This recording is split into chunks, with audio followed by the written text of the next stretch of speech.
Hello, friends. This is Dave Hurwitz, executive editor at ClassicsToday.gov, here with the greatest recordings ever. And today we're talking about Mahler, Symphony number 8. And the greatest recording ever is not the Schulte on Decca. You'll be happy to know, or not. That's a very good Mahler 8th, and it is the reference recording for reasons that I've explained in the talk on Mahler 8 reference recording. But the greatest recording ever in Mahler 8dom is this one on Naxos. Believe it or not, yes, this is the one. The Warsaw National Philharmonic Choir and Orchestra, the Warsaw Boys Choir, and a whole slew of soloists, many of which you probably have never heard of, but they're all very good, conducted by the splendid Antoni. I mean, it's a Naxos thing, and it's recent. We're not talking about some grotty old historical crotchety thing. No, it's taken this long to put together a really great Mahler 8th in all of its various components. And we need to talk about why this is one of the greatest recordings ever. First of all, the work. It's Mahler's biggest work. It's one of the biggest works by anybody of anything, and it usually fails in one way or another, in one spot or another. What are the things that make it fail? Well, first of all, there is the need to really set an impetuous sounding tempo in the first movement.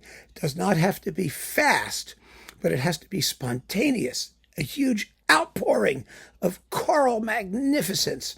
So that's one thing. And then the whole second part, which is the final scene from Goethe's Faust, the first part being the prayer, Veni Creator Spiritus in Latin, is difficult to pace. Most people take it too slowly. There's a big adagio introduction, and then you've got a whole series of arias for 8 soloists, one after the other, and alternating with choruses and things happening, and it's all very mystical because it's happening out in some sort of, purgatoriaceous nether region where the soul of Faust is being argued about by everybody. And it really is quite a difficult thing to realize.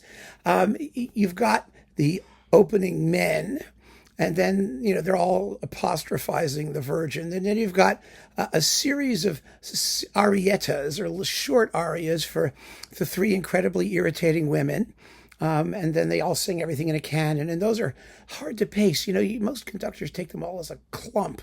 Just uniformly droopy tempos. It's a really saggy middle section in most performances. And then you've got, the Virgin Mary, who does her one line. Usually they stuff her someplace in like an upper balcony or as far and high away as it can be, so that her voice floats over the concert hall. And it's a magical effect. It's wonderful.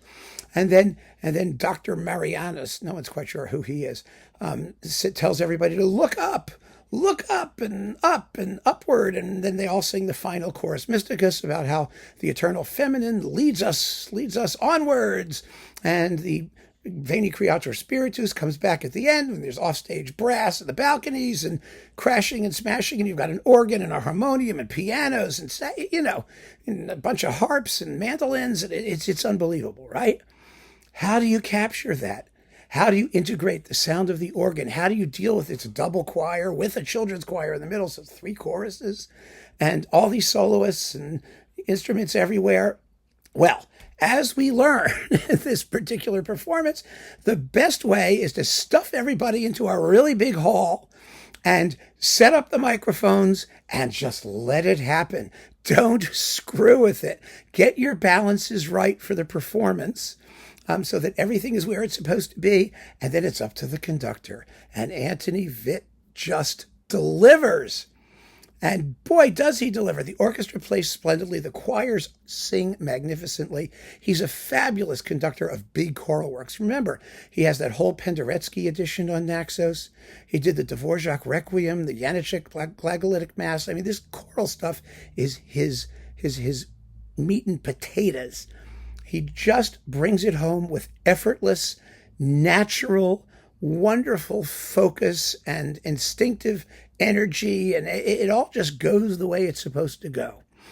It's a stunning performance, very well captured by the engineers in really natural sound. I mean, I've seen Mahler Eighth, a dozen times, and this is one of the most believable recordings of the work that I've ever heard. It sounds like what the piece sounds like when you go to see it.